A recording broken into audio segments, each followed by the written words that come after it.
এবার আবু জাহেল আবু লাহাবের দিকে তাকিয়ে আছে। কারণ কি? কারণ হলো আবু লাহাব নেতা, আবু জাহেল নেতা।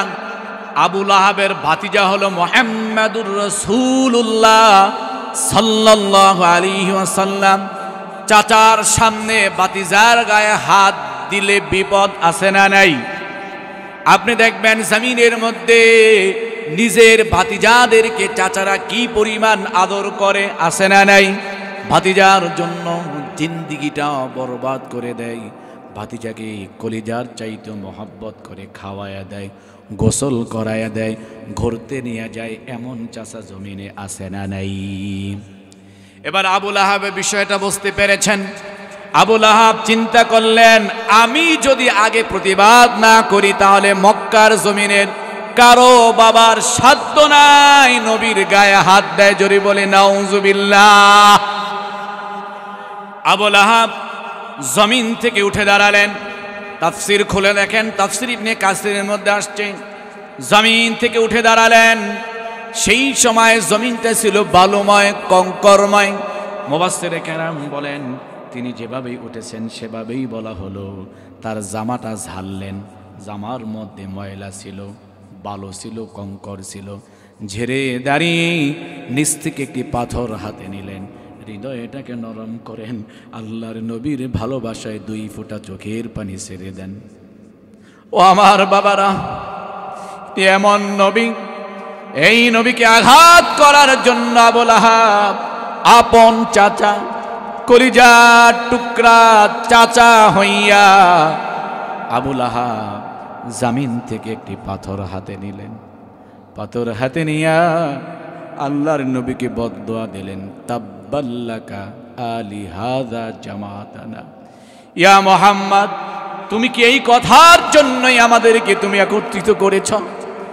আল্লাহ নবী বলেন, ক্বালু নাম, আমি এজন্যই আপনাদেরকে সতর্ক করলাম। আবু লাহাব বলেন, ধ্বংস হোক, তাব্বাল্লাকা আলি হাযা জামাতানা, ধ্বংস হয়ে যাও মুহাম্মদ, তুমি আমাদের দিনটাকেই নষ্ট করে দিয়েছ, আমার সারা দিনটা তুমি ধ্বংস করে দিয়েছ, তোমার ধ্বংস হোক। একথা বলে এই জমিন থেকে পাথরটা নিয়ে আল্লাহর নবীর গায়ের উপরে নিক্ষেপ করলে। এটি কেমন নবী? যেই নবীর গায়ের উপরে মশা বসা হারাম ছিল, মাছি বসা হারাম ছিল, যেই নবীর গায়ের উপরে কোনোদিন পোকামাকড় বসতো না, যেই নবীর গায়ের ঘাম চামড়ার চাটাইয়ের মধ্যে পড়লে ওই চামড়ার চাটাই থেকে সাহাবায়ে কেরাম শিশির মধ্যে ভরে নিয়ে আতর হিসাবে ব্যবহার করত, যেই নবীর কোনো গুনাহ নাই, জিন্দেগিতে কোনোদিন মিথ্যা কথা বলে নাই, আপনি জমিনের মধ্যে এমন কোন মনীষী পাবেন না যারা গোটা জীবনের মধ্যে মিথ্যা কথা বলে নাই। আল্লাহর নবী এমন নবী, কোনোদিন কাউকে ধোকা দেয় নাই, কাউকে কোনোদিন কষ্ট দেয় নাই, কোনোদিন মিথ্যাও বলে নাই। এই নবীর গায়ের উপরে আবু লাহাব চাচা হইয়া কিভাবে পাথরটা মারল, জোরে বলি নাউজুবিল্লাহ। ও আমার বাবারা, বিরক্ত হচ্ছেন না আবার? ও আমার বাবারা শোনেন, আবু লাহাব যখন আল্লাহর নবীর গায়ের উপরে আঘাত করলেন, এবার আপনি বুঝে থাকলে বলেন, চাচা হইয়া যখন আঘাত করেছে তখন অন্য দূরের মানুষের আঘাত করা সহজ হয়েছে, কথা বলেন ঠিক কিনা? কারণ হইল তোমার চাচা ওই তোমারে মারে, আমরা মারলে দোষ কি? নাউজুবিল্লাহ বলেন। এরকম চাচা আছে না নাই? ভাই মারা যাওয়ার পরে এতিম ভাতিজাদের উপরে অত্যাচার আছে না নাই?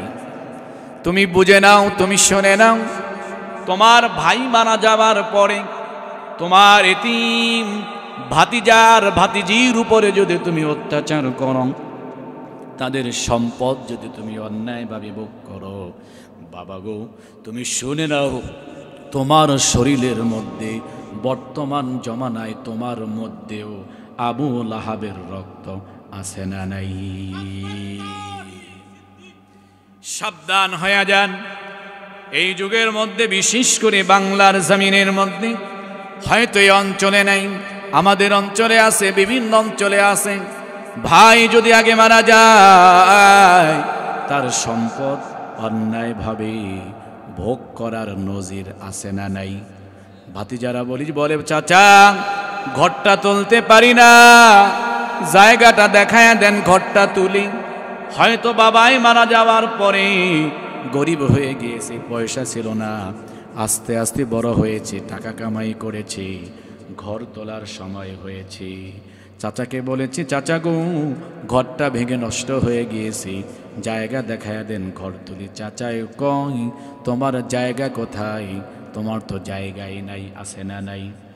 ভাতিজা যদি বলে চাচা গো তাহলে কাগজটা বের করে দেন, ওই কাগজটারে ট্রাঙ্কের ভিতরে সিন্ধুকের মধ্যে রেখে দেয়, এরপরেও ভাতিজারে কাগজ বের করে দেয় না। এরকম 90 আবুল আহাব জমিনের মধ্যে আছে না নাই? ও আমার বাবারা,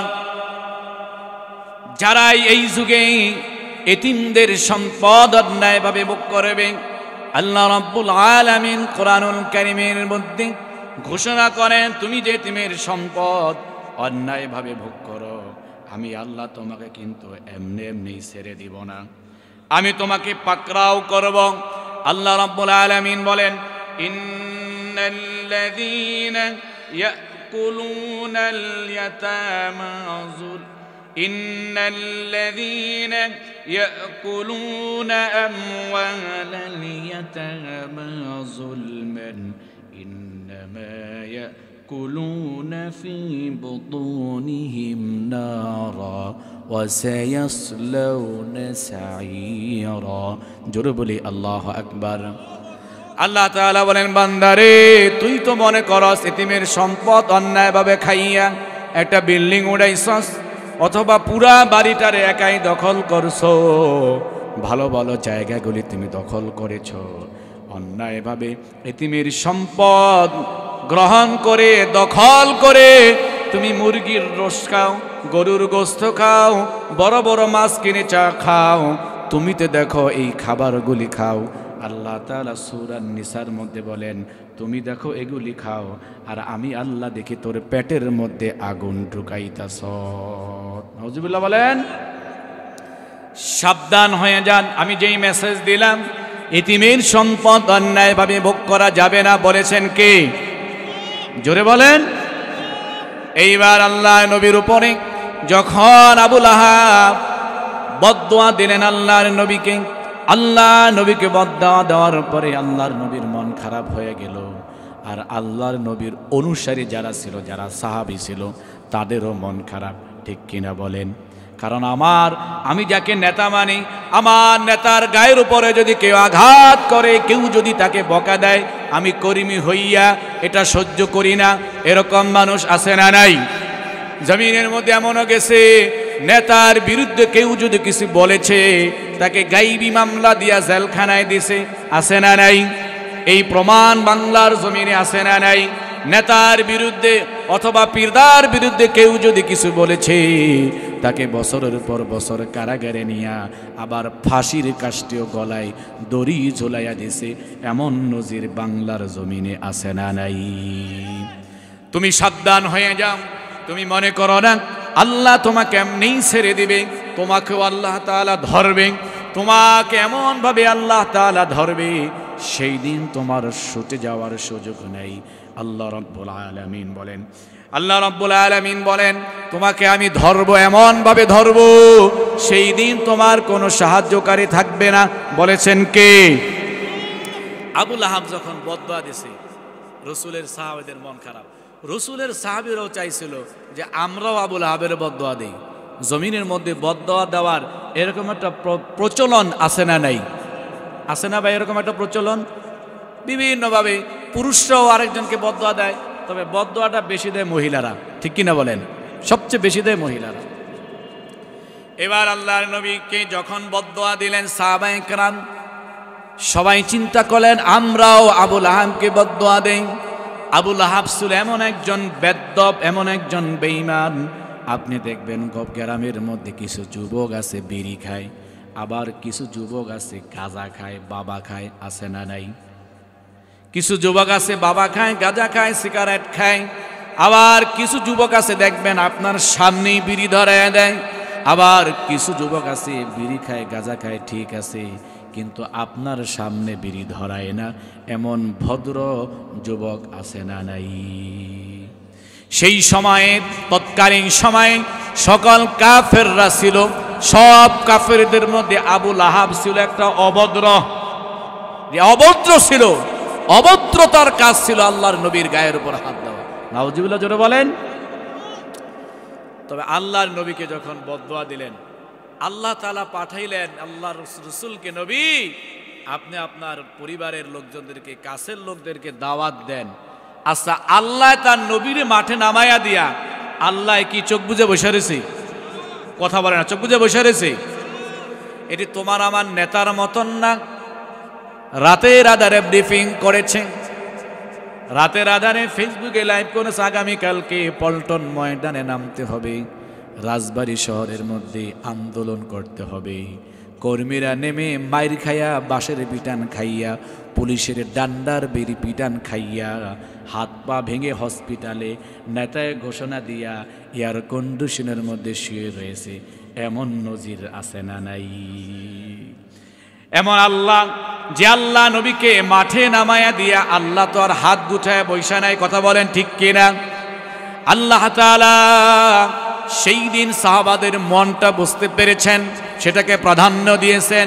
ঠিক সেই সময়ে আল্লাহর নবীর উপরে এই সূরা লাহাব নাজিল হয়। সবাই বলেন তাব্বাত ইয়াদা আবি লাহাবিন ওয়া তাব্বা মা আগনা আনহু মালুহু ওয়া মা কাসাব سيصلى نارا ذات لهب وامرأته حمالة الحطب في جيدها حبل من مسد جربلي الله أكبر আল্লাহ বদদুয়া দিলেন আবুল হাবকে। এবার প্রশ্ন হইল, আল্লাহ যদি কাউরে বদদুয়া দেয়, এইটা কি কোনো মিস হওয়ার সুযোগ আছে?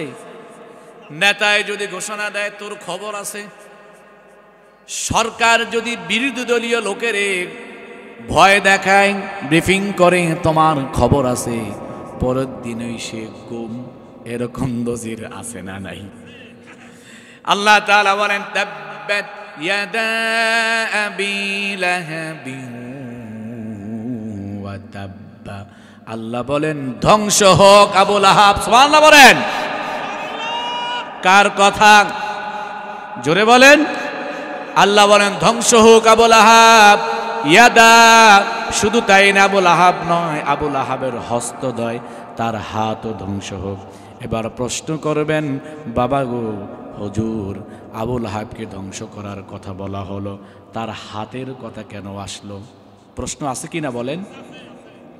এবার হাতের বর্ণনা শোনেন। আপনার কি বিরক্ত হইতেছেন আবার? না, আমার সময় কি বেশি হয়ে গেল কিনা? এবার হাতের বর্ণনা শোনেন। হাত কিন্তু কয়েক প্রকার। একটা হইল ডান হাত আর বাম হাত, আর একটা হলো অজুহাত, আছে না নাই?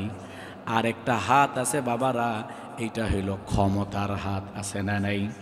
দেখবেন গ্রাম অঞ্চলে ঝগড়া হয়ে যায়, পাতি নেতার সাথে যদি ঝগড়া হয়ে যায়, পাতি নেতা ভয় দেখায়, তুই জানস আমার হাত কত বড় লম্বা, ঠিক কিনা বলেন?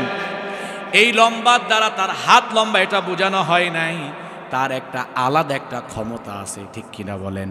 তার হয়তো রাজনৈতিক কোনো ক্ষমতা আছে, অথবা তার উপরে রাজনৈতিক কোনো ছায়া আছে, প্রভাব আছে, সে ওই ক্ষমতার কথাই বলেছে। কথা বলেন ঠিক কিনা? আবু লাহাবের এমন ক্ষমতা ছিল, কারণ তিনি ছিল রাষ্ট্রীয় মর্যাদার একজন লোক, কারণ তার ক্ষমতাও বেশি ছিল।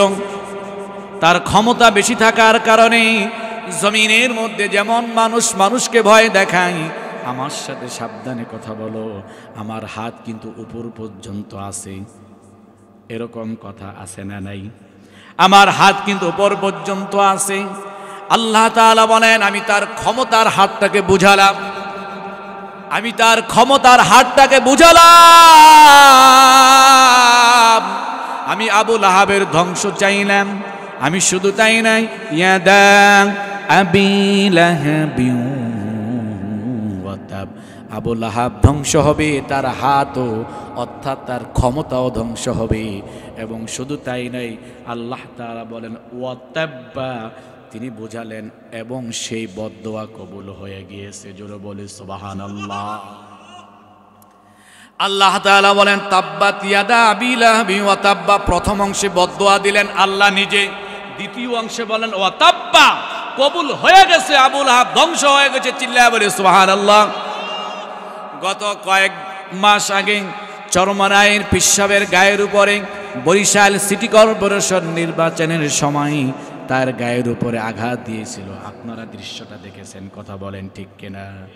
লোকটাকে বিচার জিজ্ঞাসা করা হলো, পিসাবকে প্রশ্ন করা হলো, হুজুর আপনি এর বিপরীতে কি করতে চান? তিনি একটা কথাই বলেছেন, আমার বিচার আমার রবের কাছে। সুবহানাল্লাহ পড়েন। আমার বিচার আমার রবের কাছে, এই স্বৈরাচারের বিচার আমার রব করবে। মাত্র কয়েক মাসের ব্যবধানেই আল্লাহ বিচার করায়া জমিনে প্রমাণ করে দিয়েছেন। জোরে বলি সুবহানাল্লাহ। কথা কি বোঝেন? এইবার আল্লাহর নবী এই আয়াত নাজিল হয়ে গেল। এরপরে পরের অংশের আয়াতের তাফসীর শোনেন, মা আগনা আনহু মালুহু ওয়া মা কাসাবা। জমিনে আল্লাহ রাব্বুল আলামিন মানুষদেরকে সম্পদের মালিক বানায়, টাকা দেয়, পয়সা দেয়, ক্ষমতা দিয়েও আল্লাহ তাআলা পরীক্ষা করে। তৎকালীন সময়ে আবু লাহাব ছিল অনেক পয়সার মালিক। বর্তমান জমানায় ওই সময়ে আবু লাহাব প্রায় 40 কেজি স্বর্ণের মালিক ছিল। সুবহানাল্লাহ জোরে কোন। সম্পদের পরিমাণ বেশি না কম? কথা কয় না, বেশি না কম? আপনারা এত আস্তে কথা বলেন, জোরে বলেন, বেশি না কম? বেশি। এখন তো আমাদের 10 লাখ টাকার মালিক হইলে পাড়া প্রতিবেশীর কোনো টাইম নাই, আছে না নাই? আজ যদি পোলায় কোনো রকম ইটালি ঢুকতারে, তাইলে চার দোয়ানে ঠ্যাঙ্গের উপর ঠ্যাং উঠায়া নিচ দিয়া গোলালো দেখা যায়, এরপরে চাপাবাজি করে, আছে না নাই? সেই সময়ের প্রায় 40 কেজি স্বর্ণের একজন মালিক ছিলেন আবু লাহাব। এর মধ্যে মুহাম্মাদুর রাসূলুল্লাহ সাল্লাল্লাহু আলাইহি ওয়াসাল্লাম যেই জাহান্নামের ভয় দেখায়, জান্নাতের আশা দেখায়, তার কথা যদি সত্য হয়ে যায়, তাহলে আমার যেই অঢেল সম্পদ আছে, এই সম্পদের বিনিময় আর আমার সন্তানদের বিনিময় কিয়ামতের ময়দানে বিনিময় করে আমি জান্নাতে যাব। সিল্লা বলি নাউজুবিল্লাহ। আল্লাহর কাছে কিন্তু সম্পদের কোনো দাম আছে? কথা কেন আছে? চিন্তা করেন, কেমন তো রাহাম্মকের আহাম্মক, ওই কয় আল্লাহরে টাকা দিব, পয়সা দিব, আর পলা পানের আল্লাহর কাছে দিয়ে দেব, জান্নাতে যাব। জান্নাত কি এত সস্তা? কথা বলেন। আচ্ছা, জান্নাত যে সস্তা না, এই বিষয়ে কোরআন থেকে দলিল নেওয়ার দরকার আছে না নাই? কথা বলেন, আছে না নাই? আল্লাহ রাব্বুল আলামিন বলেন, এত সহজে আমি তোমাদেরকে ছাড়ব না। আল্লাহ তাআলা বলেন সূরাতুল আল হাক্কা, কোরআনুল কারীমের 29 নাম্বার পারা, সূরাতুল কলমের পরের সূরা।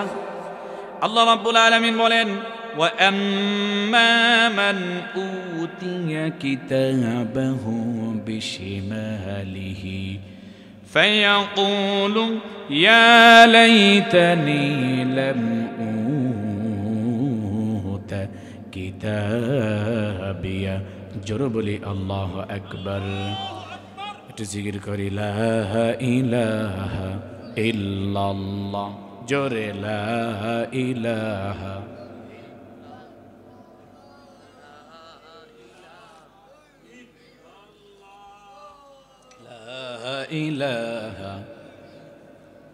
লা ইলাহা ইল্লাল্লাহ মুহাম্মাদুর রাসূলুল্লাহ।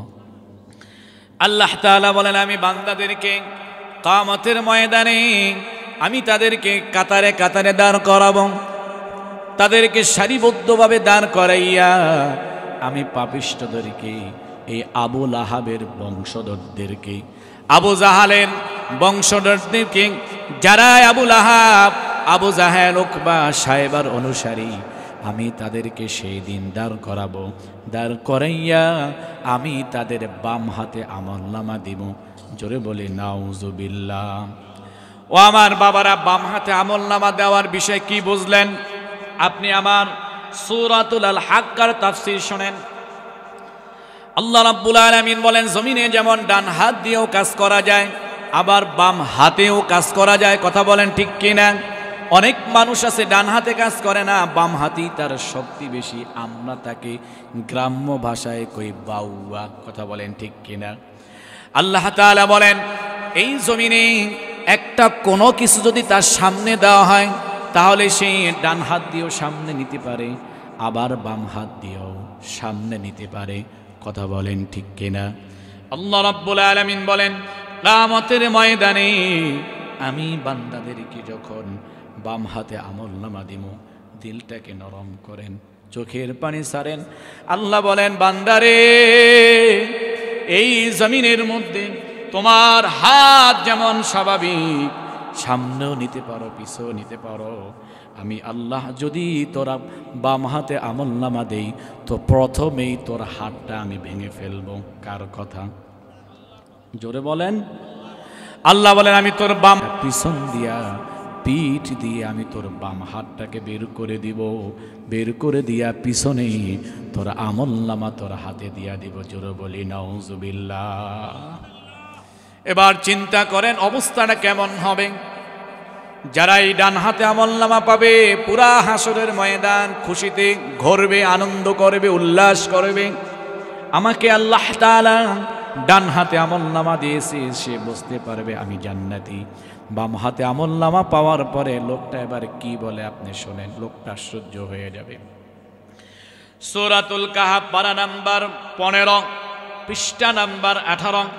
আল্লাহ রাব্বুল আলামিন বলেন, ওয়াউদিআল কিতাবু ফাতারাল মুজরিমিনা মুশফিকিনা মিম্মা ফীহি ওয়া ইয়াকুলুনা ইয়া লাইতা লানা মা লিহাযাল কিতাবি লা ইউগাদিরু সগীরাতান ওয়ালা কাবীরাতান إلا أحصاها ووجدوا ما عملوا حاضرا ولا يظلم ربك أحدا جرب لي الله أكبر।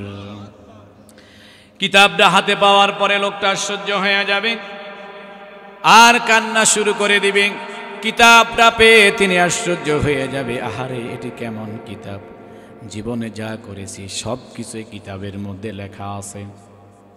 লা ইউগাদিরু সগীরা, একটা ছোট অপরাধ করেছি সেইটাও লেখা আছে, একটা বড় অপরাধ করেছি সেটাও লেখা আছে, রাতের আধারে অন্যায় করেছি সেটাও লেখা আছে, দিনের বেলা অন্যের সম্পদ, অন্যের জমিনের আইল কতখানি ঢুকাইয়া দিছি, এমন বেঈমান আছে না নাই? আল্লাহ তাআলা বলেন, ওই দিন বান্দা দেখবে সব কিছু কিতাবের মধ্যে লেখা। আল্লাহ রাব্বুল আলামিন কোরআনুল কারীমের সূরাতুল কফের মধ্যে বলেন, ইয ইয়াতালাক্কাল মুতালাক্কিয়ানি আনিল ইয়ামিনি ওয়া আনিশ শিমালি কাঈদ মা ইয়ালফিযু মিন কাওলিন ইল্লা লাদাইহি রাকীবুন আতীদ। জোরে বলি আল্লাহু আকবার। বান্দারে, তোর আমলনামা লেখার জন্য, তোর আমলনামা লেখার জন্য কাদের মধ্যে আমি ফেরেশতা নিযুক্ত করে দিয়েছি। তোমার মৃত্যু নিশ্চিত না হওয়া পর্যন্ত, যতক্ষণ পর্যন্ত তোমার মৃত্যু না হবে ততক্ষণ পর্যন্ত তোমার গোটা জীবনটা তারা লিখে রাখে। জোরে বলি সুবহানাল্লাহ। সূরাতুল ইনফিতার পারা নাম্বার 30 আল্লাহ তাআলা বলেন, ওয়া ইন্না আলাইকুম লাহাফিযিন কিরামান কাতিবিন ইয়ালামুনা মা তাফআলুন। জোরে বলি আল্লাহু আকবার। আল্লাহ বলেন সংরক্ষককারী ফেরেশতা, আর ওই ফেরেশতাদের নাম হলো কিরামান কাতিবিন। জোরে বলি সুবহানাল্লাহ। সব কিছু তারা লিখে রাখতেছে। তুমি সাবধান হয়ে যাও, তোমাকে কিন্তু আমার রব এমনি এমনি ছেড়ে দিবে না। আল্লাহ রাব্বুল আলামিন বলেন, এই যে সম্পদের অহংকার আবু লাহাব করলো, মনে আছে? যেদিকেই যাই আমার তাফসীর কিন্তু সূরা লাহাব, ঠিক কিনা বলেন? খেয়াল রাখবেন। আল্লাহ তাআলা দ্বিতীয় আয়াতে বলেন, আবু লাহাব তার সম্পদের অহংকার করলো আর সন্তানদের অহংকার করলো। আল্লাহ রাব্বুল আলামিন বলেন, আমি আল্লাহ তাআলা তার সব সম্পদ ধ্বংস করে দিলাম এবং তার সন্তানদের ব্যাপারও আমি তাকে বদদুয়া দিলাম, তার সন্তানরাও তার কোনো কাজে আসবে না। এজন্য আমার বাবারা, জমিনের মধ্যে কারো যদি 4টা-5টা ছেলে থাকে তাহলে তার অহংকার আছে না নাই? অহংকারই না, গ্রামের মধ্যে তার মাতব্বরির ঠেলায়, তার হুমকির ঠেলায় মানুষ টিকতে পারে না, এরকম জালিম মানুষ আছে না নাই? সাবধানে কথা কইস, আমার বড় ছেলে কিন্তু এমপি, আছে না নাই? সাবধানে কথা কইস, আমার মেজো ছেলে কিন্তু এসপি, পুলিশের দারোগা, সে এসি, ডিসি, ইউনো বিভিন্ন পদে চাকরি করে, এমন ভয় দেখানোর মতন জালিম এই অঞ্চলে আছে না নাই? আল্লাহ রাব্বুল আলামিন বলেন, আমি তার সন্তানদের সব সহ তার সম্পদকেও আমি ধ্বংস করে দিলাম। জোরে বলি সুবহানাল্লাহ।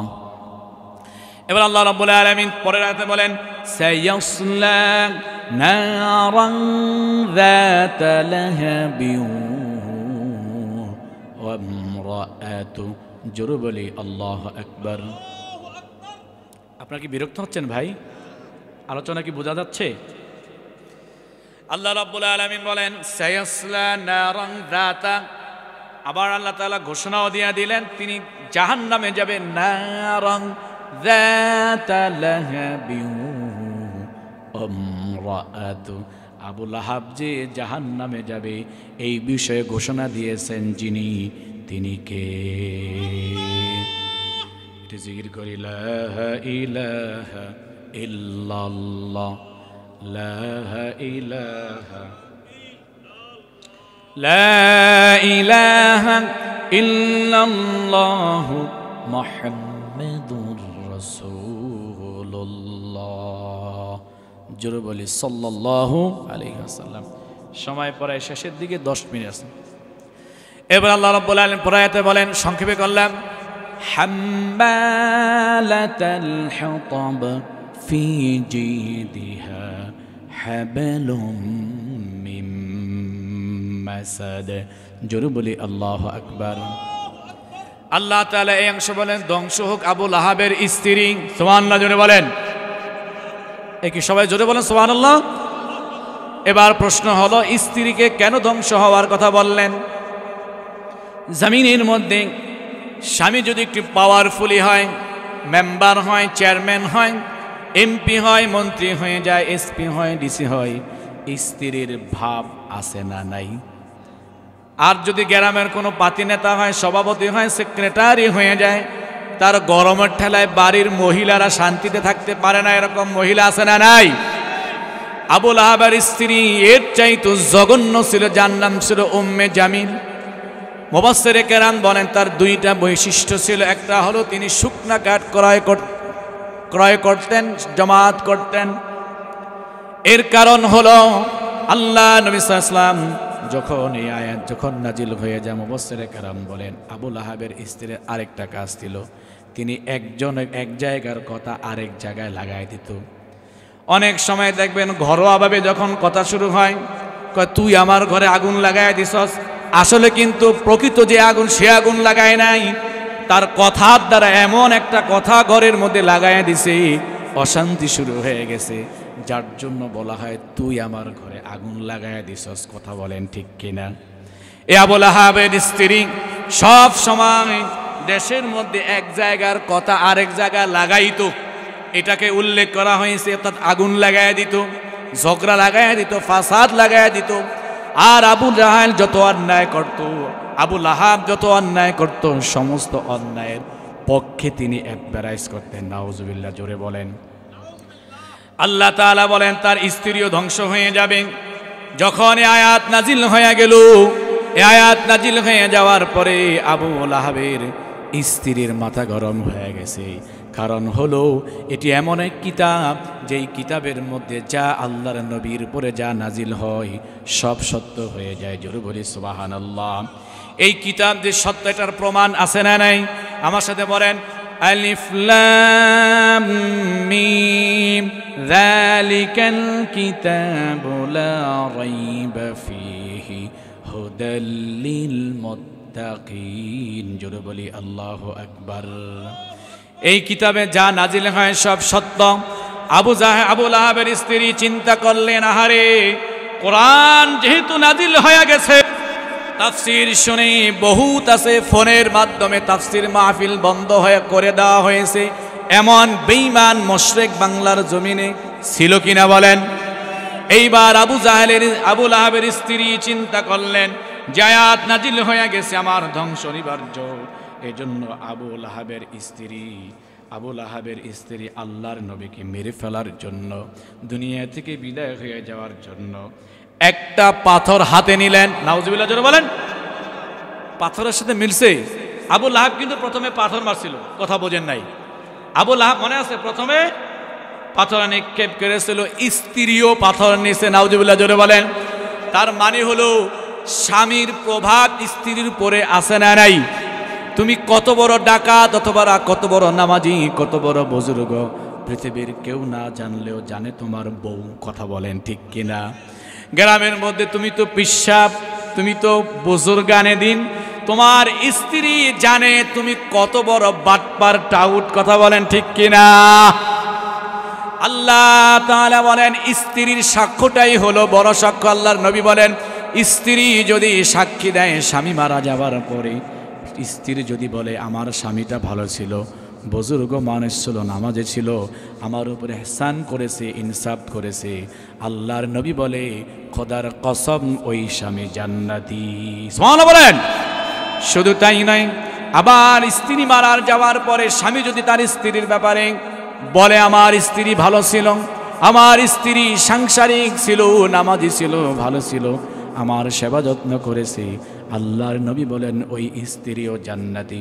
চিল্লায় বলি সুবহানাল্লাহ। আল্লাহর নবীকে মারার জন্য, আল্লাহর নবীকে আঘাত করার জন্য আবু লাহাবের স্ত্রী পাথর নিলেন, আঘাত করে দুনিয়া থেকে বিদায় করে দিবে। যেহেতু কোরআনের আইন পাশ হয়ে গেছে, অবশ্যই আমাদের উপরে আযাব নাজিল হবে। মুফাসসিরে কেরাম বলে, তাফসীর ইবনে কাসিরের মধ্যে আসেন, উম্মে জামিল আবু লাহাবের স্ত্রী এমন একজন মানুষ ছিল, পালওয়ানের মতন মানুষ ছিল, অনেক শক্তি ছিল। মাথার উপর একটা পাথর নিয়ে আল্লাহ নবীকে খোঁজার জন্য মক্কায় খোঁজা শুরু করলেন। হযরতে আবু বকর রাদিয়াল্লাহু তাআলা আনহু আল্লাহর নবীর সাথে হুজরার মধ্যে বসে বসে, আল্লাহর নবীর মন খারাপ, কারণ একটু আগেই আল্লাহর নবীর উপরে আবু লাহাব পাথর মেরে তাকে বদদুয়া দিয়েছিল। কথা বলেন ঠিক কিনা? আপনাকে যদি কেউ মারে, কেউ বদদুয়া দেয়, আপনার মন খারাপ না ভালো? মন খারাপ না? আল্লাহর নবীর মনটা খারাপ। আল্লাহর নবীর যখন মন খারাপ থাকতো, ও আমার বাবারা তোমরাও এই মেসেজটা নিয়ে নাও, আল্লাহর নবীর যদি মন খারাপ থাকতো, 1 নম্বরে নামাজে দাঁড়িয়ে যেতেন, 2 নম্বরে কোরআন খুলে তেলাওয়াত করতেন। জোরে বলি সুবহানাল্লাহ। আল্লাহর নবী আবু বকরকে নিয়ে হুজরার মধ্যে বসে বসে আল্লাহর নবী অঝরে কান্না করতেছেন, কারণ আপন চাচা হইয়া তাকে আঘাত করেছে। জমিনের মধ্যে আপন লোক যদি আঘাত করে, তার ব্যথা বড় বেশি, তার কষ্ট বড় বেশি। দূরের মানুষ আঘাত করলে এত কষ্ট লাগে না। কথা বলেন ঠিক কিনা? আপন চাচার আঘাত খেয়ে আল্লাহ নবীর মনটা বড়ই কষ্ট। মনটাকে ফ্রেশ করার জন্য আল্লাহর নবী তেলাওয়াত শুরু করলেন, ইয়াসিন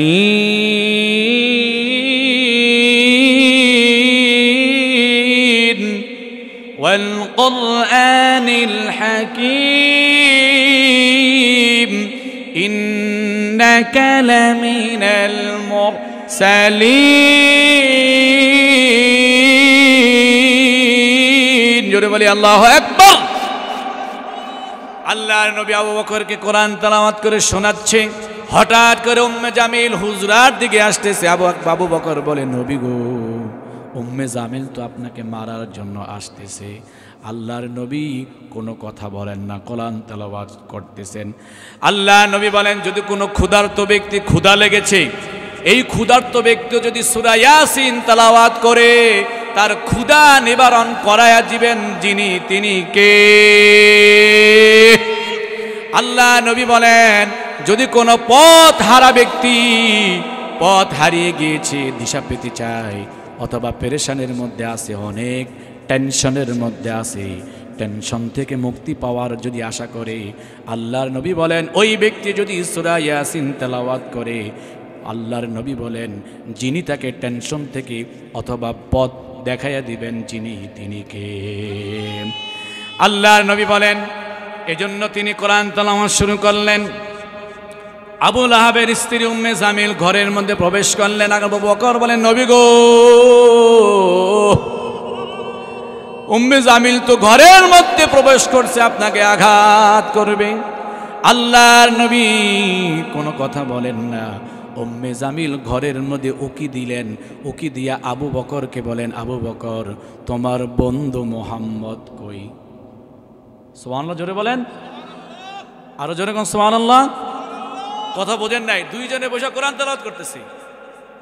আবু বকরকে উম্মে জামিল দেখছে, নবীরে দেখে না। সুবহানাল্লাহ ভাই, যে কই।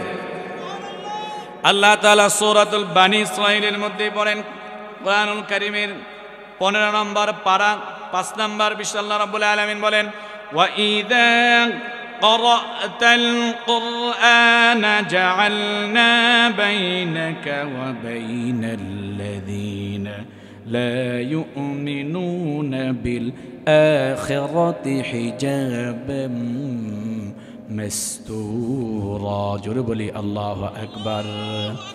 আল্লাহ তাআলা বলেন, নবী গো, আপনি ভয় পায়েন না। ওয়া ইযা ক্বারা'তাল কুরআনা জা'আলনা বাইনাকা ওয়া বাইনাল্লাযীনা লা ইউমিনুনা বিল আখিরাতি হিজাবাম মাসতুরা। নবী গো, যখন আপনি কোরআন তেলাওয়াত করেন, তাফসীর পেশ করেন, আমি কাফেরদের মধ্যে আর মুমিনদের মধ্যে একটা পর্দা লাগাইয়া দেই, যার কারণে উম্মে জামিল আপনাকে দেখতে পায় নাই। চিল্লায়া বলে সুবহানাল্লাহ। আমার সংক্ষিপ্ত তাফসীর এখানেই শেষ। সময় সুযোগ যতটুকু পেয়েছি, আল্লাহ রাব্বুল আলামিন আমাদের সকলকে বোঝার, মানার তৌফিক দান করুন। আমিন। ওমা তৌফিক ইল্লা বিল্লাহ। আমার কথায় কে কষ্ট পেয়ে থাকলে মাফ করে দিবেন।